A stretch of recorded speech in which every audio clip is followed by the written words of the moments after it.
Hello student, कल मैंने आपको कैपिटल गुड्स और जो है कंज्यूमर गुड्स उनके बारे में बताया।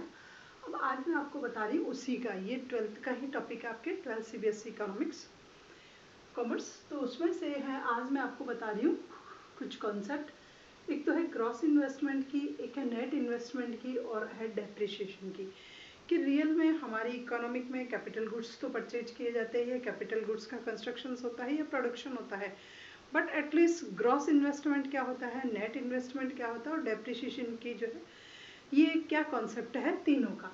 तो सबसे पहले देखते हैं ग्रॉस इन्वेस्टमेंट। तो ग्रॉस इन्वेस्टमेंट मीन्स होता है total production of capital goods during a particular year या ड्यूरिंग अ पर्टिकुलर टाइम और ड्यूरिंग अ ईयर। जो भी हमारा नेशनल अकाउंटिंग का जो भी ईयर होता है नेशनल इनकम को कैलकुलेट करने का, तो उस पर्टिकुलर ईयर में जितना भी टोटल प्रोडक्शन होता है कैपिटल गुड्स का, इट इंक्लूड कैपिटल गुड्स। सबसे पहली बात तो जो टोटल प्रोडक्शन है वही हमारा ग्रॉस प्रोडक्शन जो है वो कहलाएगा।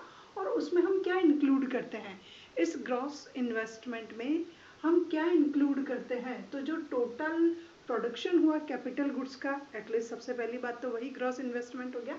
नेक्स्ट आता है it include capital goods use to replace existing capital stock. अब इसमें किसको इंक्लूड किया जाता है, पहली बात आप ये समझ लीजिए कि इसमें हम उसको भी इंक्लूड करते हैं जो एग्जिस्टिंग वन कैपिटल स्टॉक जो है एटलीस्ट आपका उसको रिप्लेस करने के लिए जो प्रोडक्शन किया जा रहा है या जो कैपिटल गुड्स आपके यहाँ होता है।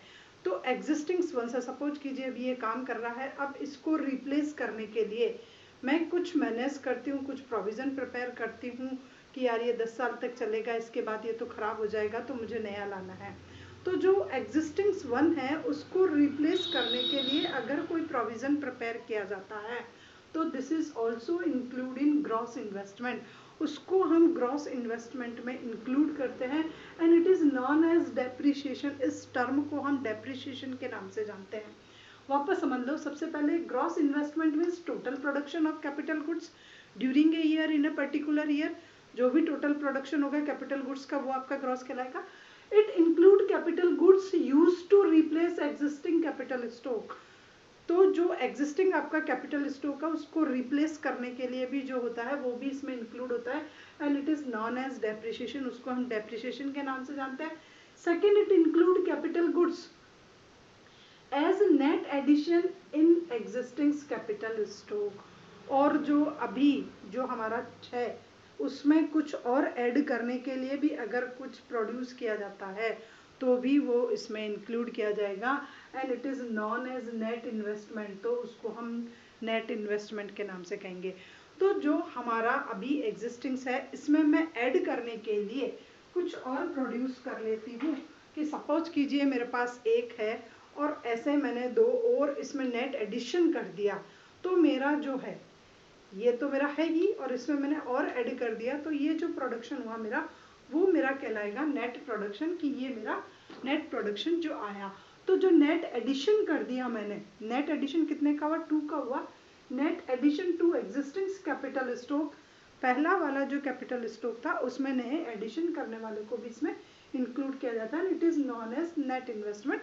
उसको हम नेट इन्वेस्टमेंट के नाम से जानते हैं। तो पहली बात ये समझ में आएगी। अब देखिए gross investment is equal to क्या होता है, एक तो नेट इन्वेस्टमेंट प्लस डेप्रिसिएशन।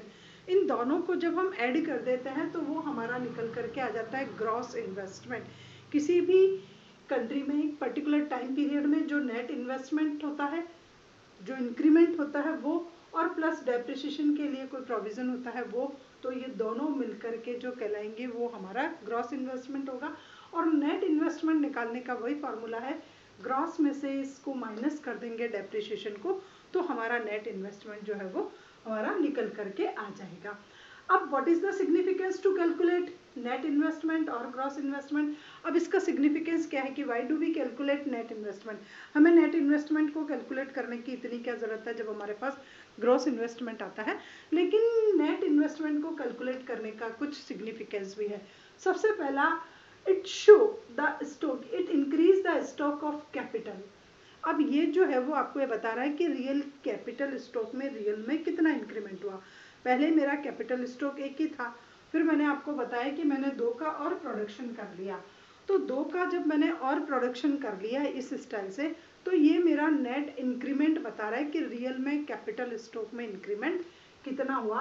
तो इसका जो सिग्निफिकेंस है नेट इन्वेस्टमेंट को निकालने का, वो सबसे पहला इसका पॉजिटिव पॉइंट, इसकी इंपॉर्टेंस मान लीजिए, या वो मान लीजिए कि increase the stock of capital, ये बताता है कि रियल में कैपिटल के स्टॉक में कितना इंक्रीमेंट हुआ। पहले एक ही था, 2 और ऐड हो गए, इट मीन्स अब 3 हो गए, 3 में से -1 कर दो तो 2 का इंक्रीमेंट इसमें हुआ है। अब ये शो कर रहा है कि higher the capital stock if our capital stock is higher. किसी भी कंपनी में देख लीजिए, कहीं भी किसी भी प्रोडक्टिव एक्टिविटी में देख लीजिए, इकोनॉमिक एक्टिविटी में देख लीजिए, अगर आपके पास हायर कैपिटल स्टॉक है, अगर मेरे पास 3 मार्कर है तो मैं अच्छे से पढ़ा सकती हूँ, ऐसा माना जाता है। 3 मशीन है तो वो चलेगी तो तीनों की प्रोडक्टिविटी मुझे अच्छी देगी। अगर मेरे पास एक ही मशीन होती और वो चलती तो उसकी प्रोडक्टिविटी नेचुरली बहुत लोअर होती। तो अगर हायर कैपिटल स्टॉक है मेरे पास, तो उसका मीनिंग ये होता है कि higher the capital for labour, की जो लेबर है एटलीस्ट उसकी एफिशिएंसी इंप्रूव हो रही है। अगर हमारे पास कैपिटल स्टॉक हायर क्वांटिटी में है, इट मीन्स जो लेबर है, क्योंकि हम कभी भी प्रोडक्शन कैपिटल जो है स्टॉक उससे नहीं कर सकते, उसके साथ लेबर भी चाहिए। तो लेबर की एफिशिएंसी इंप्रूव हो रही है क्योंकि उसके लिए अवेलेबिलिटी ऑफ कैपिटल जो है वो इंक्रीज हो रही है। सबसे पहली बात, अच्छे से धीरे धीरे ध्यान से समझिए कि इसको कैलकुलेट करने का पीछे मोटिव ये होता है, ये इसका रोल ये होता है कि ये हमारे को ये शो करता है कि कैपिटल स्टॉक में कितना चेंजेस हुआ। और अगर कैपिटल स्टॉक हमारा इंक्रीज हो रहा है, इट मीन्स ये क्या कर रहा है, higher efficiency of labour, higher capital for labour, कि लेबर के लिए अच्छी कैपिटल अवेलेबल करवा रहा है। जब लेबर के लिए कैपिटल अच्छी मिलेगी तो उसकी एफिशिएंसी इंप्रूव होगी।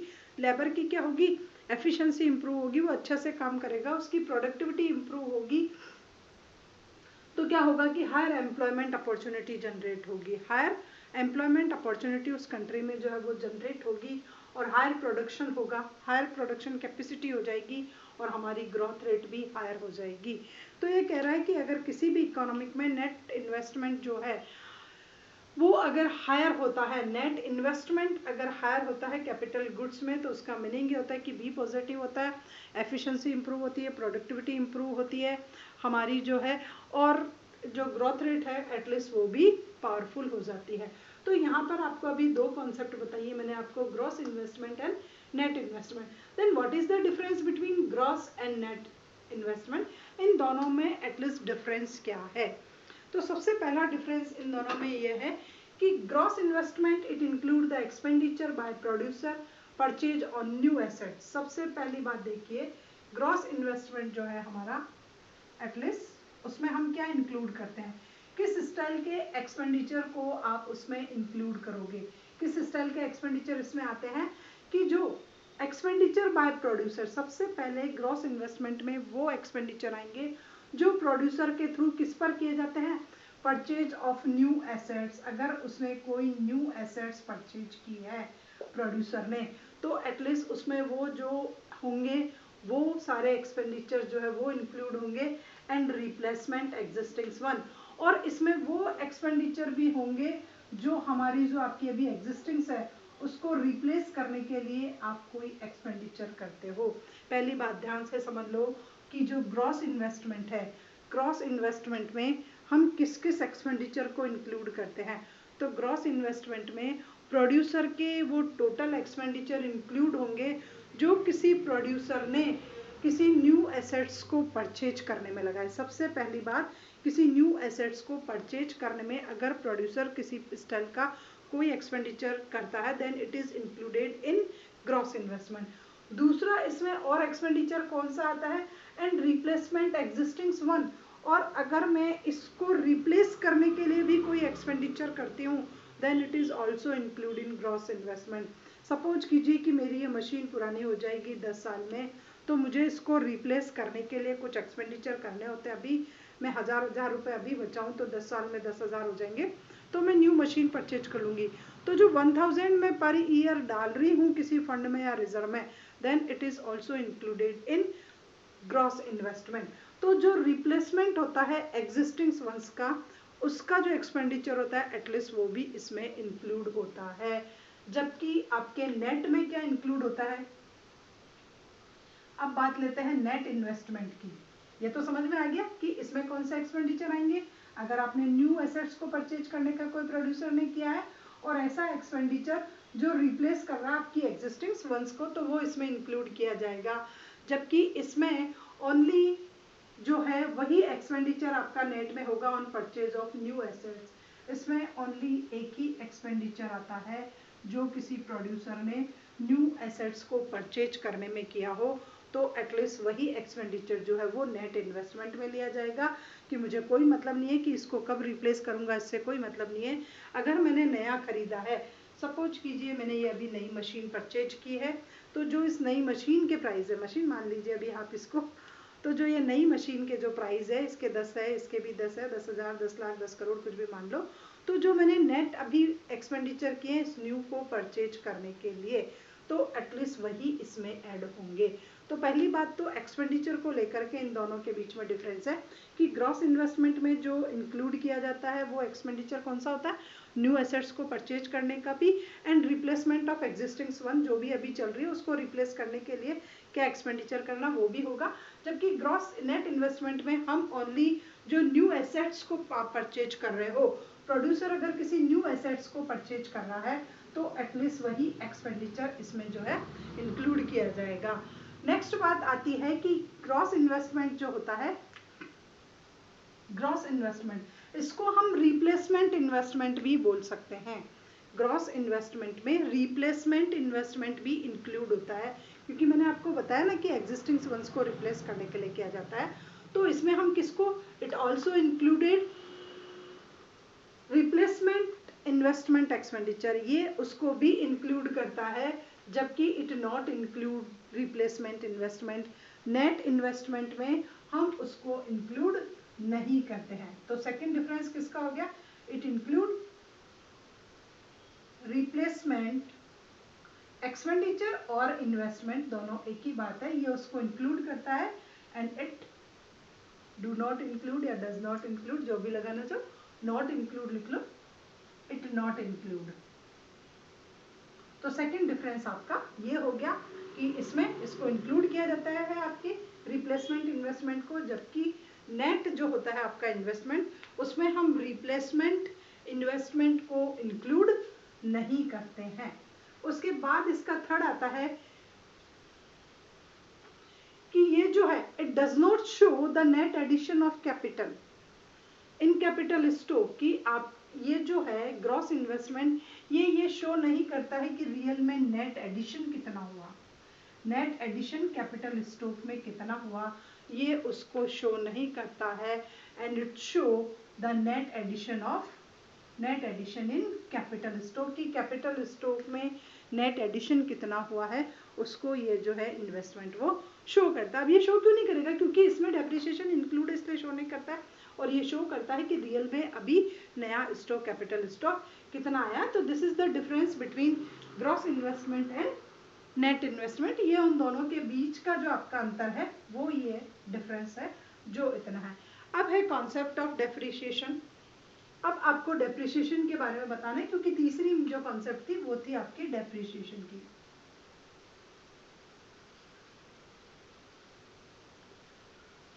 डेप्रिसिएशन आप सभी जानते हो कि जब भी हम फिक्स एसेट्स का जो यूटिलाइजेशन करते हैं, तो फिक्स एसेट्स में जो है थोड़ी सी उनकी वैल्यू डिक्रीज हो जाती है डे बाय डे, जो है जैसे जैसे as well as the time passed out the value will be decreasing. तो जैसे जैसे किसी भी फिक्स एसेट्स को अगर हम कंटिन्यूस काम में लेते हैं तो उसकी वैल्यू में थोड़ा सा डाउनफॉल आता है, and this downfall is known as depreciation. उस डाउनफॉल को ही हम डेप्रिसिएशन के नाम से जानते हैं। इट मे बी पॉसिबल कि वो टीयर और वियर हो गया, एक्सीडेंटल डैमेज हो गया हो, या किसी और स्टाइल से वो ऑब्सोलेट हो गई हो। तो डेप्रिसिएशन जो है, पहले वो बात समझ लो कि डेप्रिसिएशन जो है वो हमारी फिक्स एसेट्स की वैल्यू को जो इस साल है और जो नेक्स्ट ईयर हो जाती है, उन दोनों के बीच का जो डिफरेंस होता है, then it is known as depreciation. उसको हम डेप्रिसिएशन के नाम से जानते हैं, और ये ऑलमोस्ट हर एसेट्स में जो है वो ऐसा होता है। तो कॉन्सेप्ट ऑफ डेप्रिसिएशन की व्हाइल एसेट्स आर यूज्ड, जब भी हम किसी एसेट्स को काम में लेते हैं तो the value of in the value जब भी होती है तो उनकी जो वैल्यू होती है वो गो डाउन हो जाती है, कि जब किसी भी फिक्स एसेट्स को हमने काम लिया, सपोज कीजिए एक मशीन है, अब इस मशीन को मैं कंटिन्यूस काम में ले रही हूँ, तो रिसेंट टाइम में इसकी वैल्यू 10,000 है और एक साल बाद जाके 9 की रह जाती है। इट मीन्स कहीं ना कहीं 1,000 का जो है इसकी वैल्यू में डाउनफॉल आया। तो when the fix assets are use they go down in the value, उनकी वैल्यू में कहीं ना कहीं डाउनफॉल आ जाता है। और इस डाउनफॉल का कारण क्या हो सकता है? देखो डाउनफॉल आ गया, 10 से 9,000 रह गए। डाउनफॉल के कुछ रीजन हो सकते हैं। फर्स्ट रीजन है normal wear and tear. It may be possible कि नॉर्मल वियर टीयर हो, थोड़ी सी टूट फूट कुछ हो गई हो, तो इट मे बी पॉसिबल कि वो हो सकता है। सेकंड हो सकता है accidental damage. It may be possible कि किसी स्टाइल का कोई एक्सीडेंट हो गया, कोई पार्ट टूट गया या कुछ हो गया। और थर्ड होता है दे बिकम ऑब्सोलेट। ये हो सकता है कि मशीन 1000 की थी वो ऑब्सोलेट हो गई हो। देखो 3 कारण हो सकते हैं इस स्टाइल के डेप्रिसिएशन के। फर्स्ट, ये जो वैल्यू डाउनफॉल हुई, it may be possible tear and wear हो गया हो, टूट फूट कुछ हो गया हो। दूसरा हो सकता है किसी स्टाइल का कोई एक्सीडेंटल डैमेज हो गया हो, दुर्घटना हो गई हो काम करते लेते समय, तो दूसरा रीजन वो हो सकता है। तीसरा होता है दे बिकम ऑब्सोलेटेड। हो सकता है वो 1000 की मशीन थी वो ऑब्सोलेट हो गई, आउटडेटेड हो गई, रिसेंट टाइम में ट्रेंड्स में नहीं है, काम में नहीं है, उससे प्रोडक्शन नहीं है, तो they become obsolete due to change in technology. अब ये जो 1000 की मशीन जो मेरी मैं आपको बता रही हूँ, इसमें क्या हो गया, चेंज इन हो सकता है आपकी क्या हो गई हो, टेक्नोलॉजी चेंज हो गई हो, और इट मे बी पॉसिबल कि आपकी डिमांड में चेंजेस आ गया हो। तो कुछ भी रीजन हो सकता है, या तो टेक्निक चेंज हो गई हो या आपकी डिमांड में चेंज हो गई हो, इस वजह से ये मशीन जो है आपकी काम के नहीं है। तो दीज कॉल्ड एक्सेप्टेड ऑब्सोलेंस। इसको हम कहते हैं एक्सेप्टेड ऑब्सोलेंस। आपको इसके बारे में पता था, आप इसको एक्सेप्ट करते हो, आपको अंदाजा था कि इट में भी पॉसिबल ऐसा कुछ हो जाएगा। तो इस स्टाइल का जो भी डैमेज होता है उसको हम डेप्रिसिएशन जो है वो जानते हैं। तो depreciation is also called consumption of fix assets.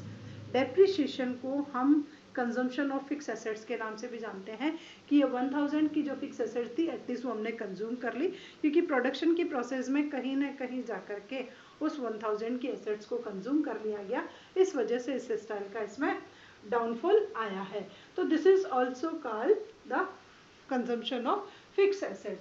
अब आप देखिए कि रियल में डेप्रिसिएशन को निकाला कैसे जाता है। तो डेप्रिसिएशन के लिए क्या किया जाता है, सपोज कीजिए कि जैसे जो मेरे पास मशीन है वो क्या है 10,000 की है, और इसकी जो लाइफ है वो कितने ईयर्स है 10 ईयर्स है। तो और इसका स्क्रैप वैल्यू चाहो तो आप निकाल सकते हो। सपोज कीजिए स्क्रैप वैल्यू क्या है इसका 1000 है। देन जो इनिशियल मेरा इसमें इन्वेस्टमेंट था, इसमें से मैं इसके स्क्रैप वैल्यू को माइनस कर दूंगी and divided by life year, तो जो निकल करके आया 9010। इट मीन्स मैं एवरी ईयर 900 रुपीज़ का जो है डेप्रिसिएशन वो मान के चलूँ कि ये मेरा 900 का जो है वो डेप्रिसिएशन एवरी ईयर मुझे मैनेज करना ही है। तो इस स्टाइल से हम डेप्रिसिएशन को जो है वो कैलकुलेट कर सकते हैं, और उसके लिए फिर हम एक प्रोविजन भी बना सकते हैं। अब है सिग्निफिकेंस ऑफ डेप्रिसिएशन फंड।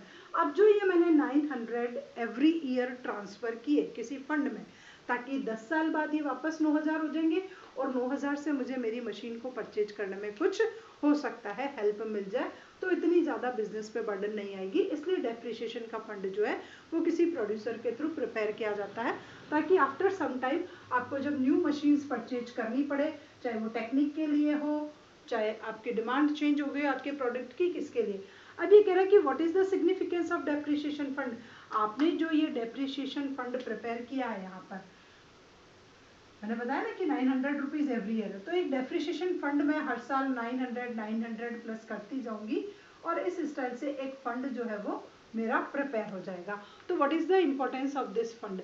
तो सबसे पहली क्या होगी कि सब मैं जो रिप्लेस करना चाहती हूँ मेरी टीयर एंड वियर एसेट्स को, वो थोड़ा सा इजी हो जाएगा। 10 साल बाद मेरे पास 9000 हो जाएंगे, मशीन अगर 12 की भी हो गई तो भी 9000 का मेरे पास कुछ प्रोविजन रहेगा। तो सबसे पहला ये है कि replacement of worn out assets easy हो जाएगा। जो भी वॉर्न आउट मेरी एसेट्स हो गई है उसका रिप्लेसमेंट ईजी हो जाएगा, and fulfil the need of replacement investment. और जो मैं रिप्लेसमेंट इन्वेस्टमेंट कर रही हूँ उसके लिए भी मेरी जो थोड़ी सी नीड्स है एटलीस्ट वो भी फुलफिल हो जाएगी।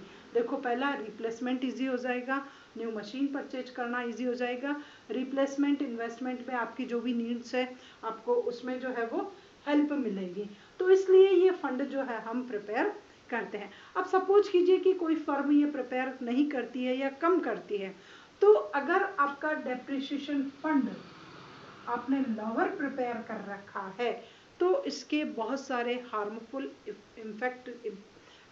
जो इम्पैक्ट है वो आपकी प्रोडक्शन प्रोसेस में देखने को मिलेंगे। सबसे पहला क्या हो जाएगा कि अगर आपका डेप्रिसिएशन फंड ही लोअर है तो आप जो है रिप्लेसमेंट इन्वेस्टमेंट जो है वो बहुत लोअर कर पाओगे। पहली बात, अगर आपका डेप्रिसिएशन फंड लोअर है तो आप रिप्लेसमेंट इन्वेस्टमेंट नहीं कर पाओगे, आप मशीन को एटलीस्ट रिप्लेस जो है वो नहीं कर पाओगे। अब अगर आपने मशीन को रिप्लेस नहीं किया तो आपका जो लेवल ऑफ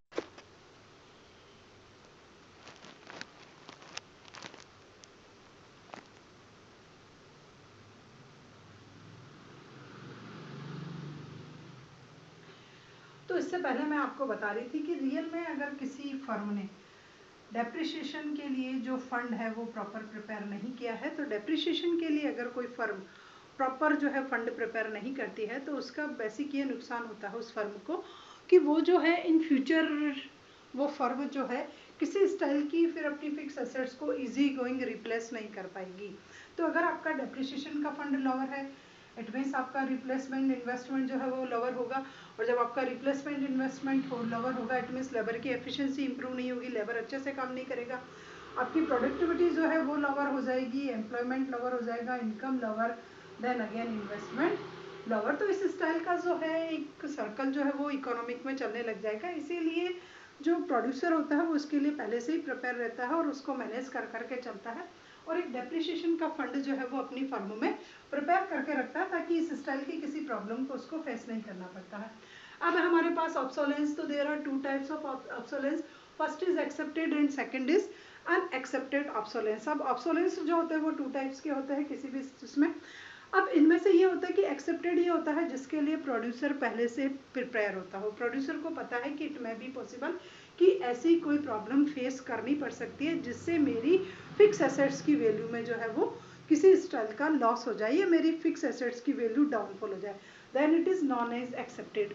और अनएक्सेप्टेड मीन्स आप उसको इजी गोइंग एक्सेप्ट नहीं कर पा रहे हो, उसका एस्टिमेशन पॉसिबल नहीं था जो सडनली क्रिएट हो गया हो, then it is known as unaccepted obsolescence.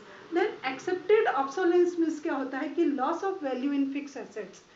Accepted जो होता है आपके obsolescence, loss in value of fix asset. सबसे पहले आपकी फिक्स एसेट्स की जो वैल्यू है उसमें कुछ लॉस क्रिएट हो गया है, कुछ डाउनफॉल आया है, due to when this become obsoleted या आउटडेटेड। आपकी फिक्स एसेट्स की वैल्यू में देखिए एक्सेप्टेड में क्या हुआ, फिक्स एसेट्स की वैल्यू में डाउनफॉल आता है तो value of fix assets will decrease, गिर जाएगी। अगर वो एक्सेप्टेड ऑब्सोलेंस है तो उसमें क्या होता है आपकी फिक्स एसेट्स की वैल्यू में डाउनफॉल आता है, डाउनफॉल आने की वजह से इट बिकम आउटडेटेड। ये आपकी मशीन कैसी हो गई या ये कैपिटल स्टॉक आपका कैसा हो गया है, आउटडेटेड हो गया है, अपडेट नहीं है, रिसेंट टाइम में नहीं है, ट्रेंड्स में नहीं है।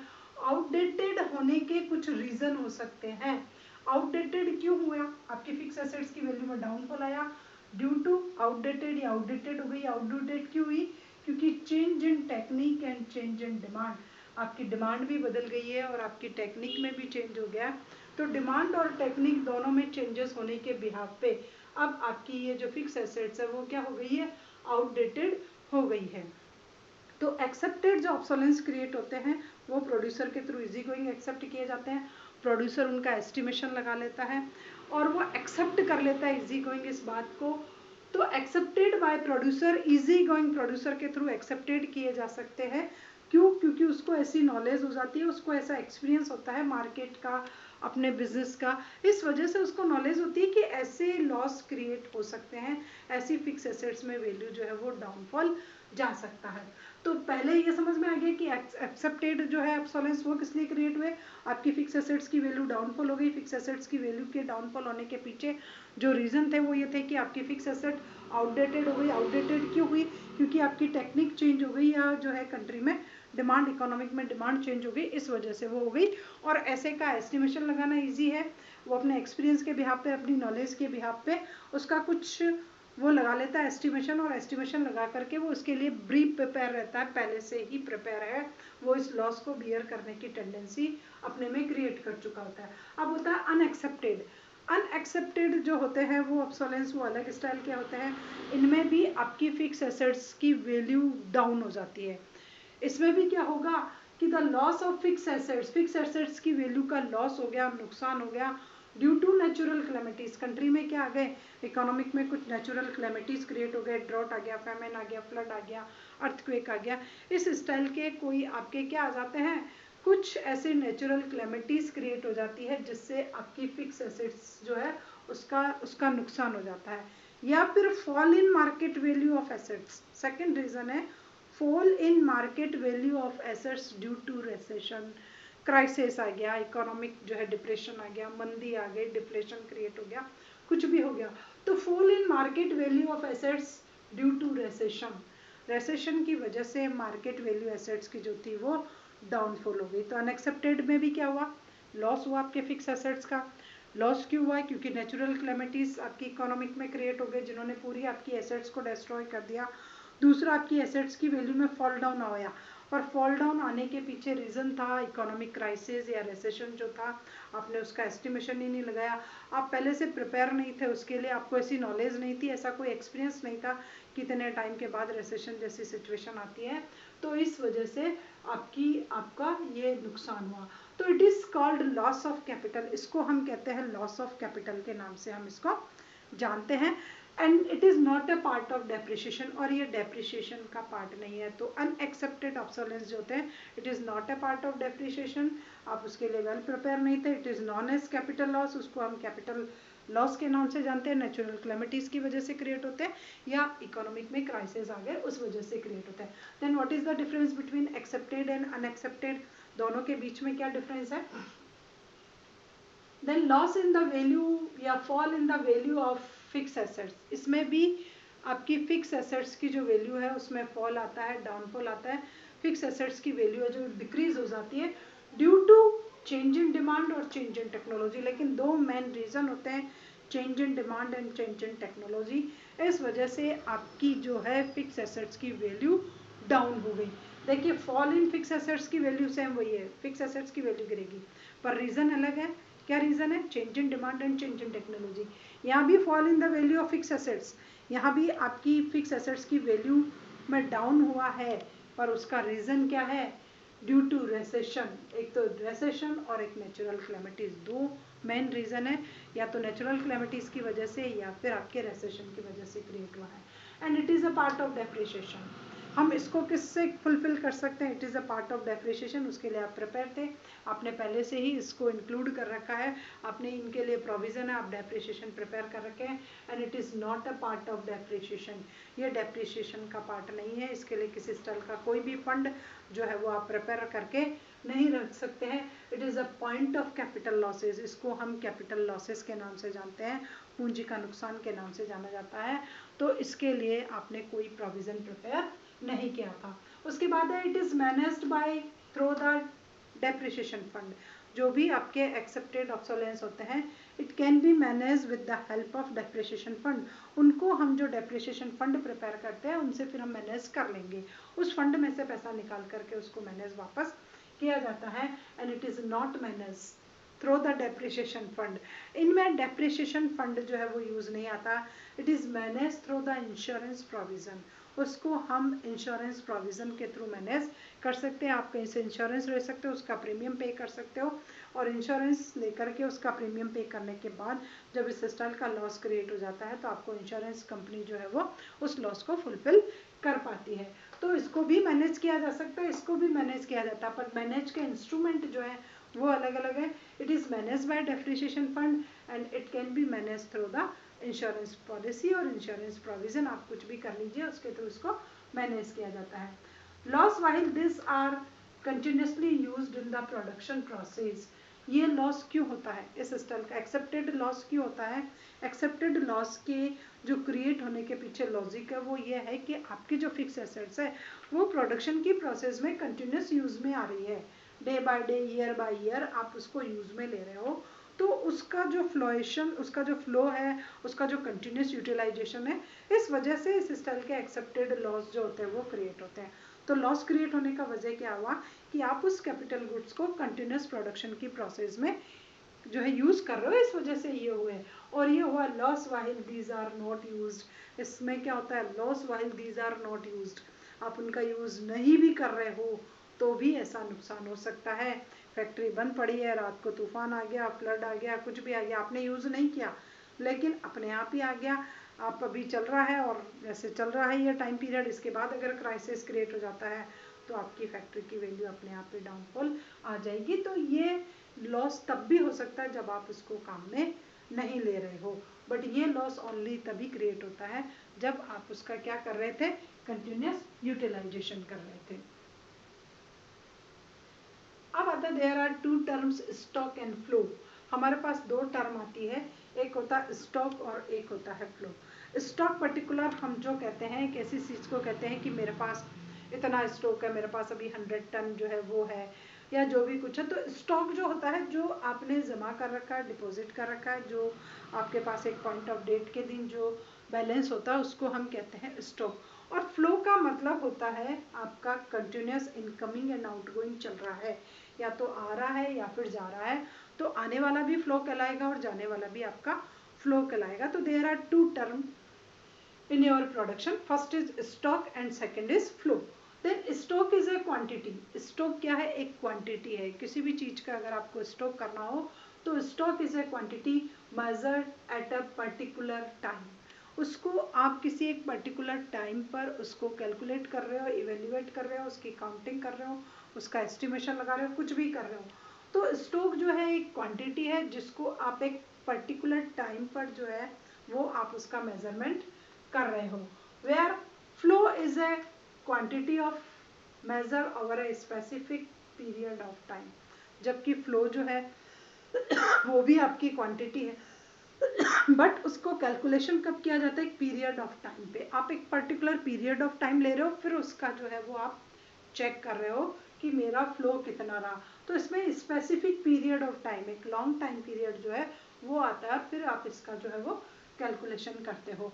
तो जैसे फॉर एग्जांपल है, जैसे मेरे इनकम एक्सपेंडिचर को लूँ, इनकम को लूँ, एक्सपेंडिचर को लूँ कि मुझे मंथली इतना मिलता है, एक्सपेंडिचर को लूँ तो मैं पर डे इतना एक्सपेंडिचर करती हूँ, प्रोडक्शन को लूँ तो पर मंथ मेरी फर्म में इतना प्रोडक्शन होता है, इंटरेस्ट को लूँ तो मुझे ईयरली इतना इंटरेस्ट मिलता है। इट मीन्स ईयरली मीन्स पूरा 12 मंथ का मेरा पूरा है, मंथ इट मीन्स 30 डेज है, हावर इट मीन्स 30 मिनट्स है। तो यहाँ कुछ ना कुछ एक स्पेसिफिक पीरियड ऑफ टाइम जो है वो फ्लो में हम इंक्लूड करते हैं। तो stock and firm there are two term. अब होता है then what is the difference between stock and firm. तो stock refer to the value of variable at a point of time. At a point of time की 31 दिसंबर क्या value है आपकी, point of time पे आपका जो भी वैल्यू है आप कह दोगे मेरे पास 20 टन है, देन 20 टन। तो ये किसी एक इस वेरिएबल की वैल्यू को बता रहा है कि इस 20 टन, सबसे पहले तो क्वांटिटी हो गई और अब मेरे स्टॉक की वैल्यू है 20,000। तो यहाँ पर stock refer to the value of a variable at a point of time. At a point of time means 31 दिसंबर को ये कंडीशन जो है वो थी। It measures at a specific point of time. इसको हम कब कैलकुलेट करते हैं, एक स्पेसिफिक टाइम पीरियड को इसको हम इसका कैलकुलेशन करते हैं। जबकि इसका क्या होता है, during a period of time. इसमें होगा flow is refer to the value of variable during a period of time. अब ये पीरियड ऑफ टाइम में जो है आपके इस वेरिएबल की वैल्यू बताएगा कि पहले इतना था, फिर इतना था, फिर इतना था, फिर इतना था, इस स्टाइल से इसमें फ्लो चला। तो जो आपके जो वेरिएबल थे उनमें किस स्टाइल का क्या चेंज होता है वो बताता है। फॉर एग्जाम्पल पर होवर हो सकता है, पर मंथ हो सकता है और पर डे हो सकता है। तो इस स्टाइल से फ्लो और स्टॉक अलग अलग जो है वो टर्म है। अब आप देखिए कि सपोज कीजिए this is my bank account, ये मेरा जो है वो बैंक अकाउंट है। इसमें से मैं क्या करती हूँ 1000 पर मंथ डिपॉजिट कर रही हूँ। 1 जनवरी से जो डिपॉजिट किया 1, तो यहाँ पर कितना हो गया 12,000, कितना हो गया मेरा। तो ये जो 1000 पर मंथ है it is known as flow, ये क्या है फ्लो है। एंड दिस इज स्टॉक, ये क्या हो गया मेरा स्टॉक। अब सपोज कीजिए मैंने इसमें से 1000 निकाल लिया, विड्रॉल कर लिया, then it is known as again flow, ये भी फ्लो कहलाएगा। तो चाहे इसमें इनकमिंग हो चाहे आउटगोइंग हो, या तो मैंने जमा करा या मैंने निकाला तो भी फ्लो, जमा करा है तो भी फ्लो, बट जो एक बार कलेक्ट हो गया then it is known as stock, हम उसको स्टॉक कहेंगे। तो ये कब का कैलकुलेट किया जाता है, एक पर्टिकुलर टाइम पीरियड पर किया जाता है, जबकि ये पीरियड ऑफ टाइम पर इसको हम कैलकुलेट करते हैं। अब आता है फोर्थ सेक्टर ऑफ इकोनॉमिक। तो there are how many types of sector in economics, तो we know that there are 4 types of sector in economy. कुल मिलाकर के 4 प्रकार के जो सेक्टर होते हैं हमारी इकोनॉमिक में वो होते हैं। उसमें सबसे पावरफुल जो आता है वो आता है आपका house hold sector. House hold sector ये जो इकोनॉमिक का है वो सबसे बड़ा सेक्टर होता है। And all consumer are include in this, जितने भी हमारी इकोनॉमिक में कंज्यूमर हैं these are included in this sectors. इसमें आप जितनी भी हाउस होल्ड सेक्टर्स में जो हम इंक्लूड करते हैं वो करते हैं ऑल कंज्यूमर को करते हैं, और गुड्स एंड सर्विसेज, जो सर्विसेज और गुड्स का कंजम्पशन करते हैं वो हमारा क्या कहलाएगा, सबसे पहला सेक्टर होगा हमारी इकोनॉमिक का house hold sectors. And second is producer sector. Second जो सेक्टर होता है वो प्रोड्यूसर सेक्टर्स होता है which produce all the goods and services, जिसके थ्रू हमारी इकोनॉमिक में टोटल गुड्स और सर्विसेज को प्रोड्यूस किया जाता है। तो टोटल वो प्रोडक्टिव यूनिट्स होती है, फर्म्स होती है, कंपनीज होती है, this is known as producer sectors. उसको हम प्रोड्यूसर सेक्टर्स में लेते हैं। जो भी कुछ प्रोड्यूस कर करके इकोनॉमिक को देती हो वो प्रोड्यूसर कहलाएगा। हाउस होल्ड सेक्टर्स में कंज्यूमर है वो ओनली कंजम्पशन का काम करते हैं। उसके बाद आता है हमारा गवर्नमेंट सेक्टर्स। तो गवर्नमेंट्स जो होते हैं वो 2 टाइप्स के फंक्शंस करती है। Government is also producer and consumer, government consumer भी है और प्रोड्यूसर भी है। तो गवर्नमेंट जो है वो एज ए वेलफेयर एजेंसी काम करती है। गवर्नमेंट क्या काम करती है, एज ए वेलफेयर एजेंसी काम करती है और एज ए प्रोड्यूसर भी काम करती है। तो वेलफेयर के लिए गवर्नमेंट को कुछ लेना पड़ता है और वापस डिस्ट्रीब्यूट भी करना पड़ता है। तो गवर्नमेंट सेक्टर जो है हमारी इकोनॉमिक का वो थर्ड पावरफुल सेक्टर है। First is house hold, second is producer and third is government. Government के थ्रू जो वेलफेयर के लिए होता है कुछ कंज्यूम भी किया जाता है और गवर्नमेंट कुछ प्रोड्यूस भी कर करके देती है। तो गवर्नमेंट जो है वो 2 टाइप से काम करती है। उसके बाद आता है हमारा एक्सटर्नल सेक्टर्स। हमारा external means outside the country. तो all such activities of export and import, उसमें हम जितनी भी हमारी एक्सपोर्ट और इम्पोर्ट की एक्टिविटीज़ है एटलीस्ट हम उनको इंक्लूड करते हैं। And flow of capital between domestic economy and rest of the world, और हमारे यहाँ जो FDI का है कैपिटल का ट्रांसफ़र होता है one country to another country, तो इसमें वो भी इसमें इंक्लूड किया जाता है। तो these are the 4 sector of our economy.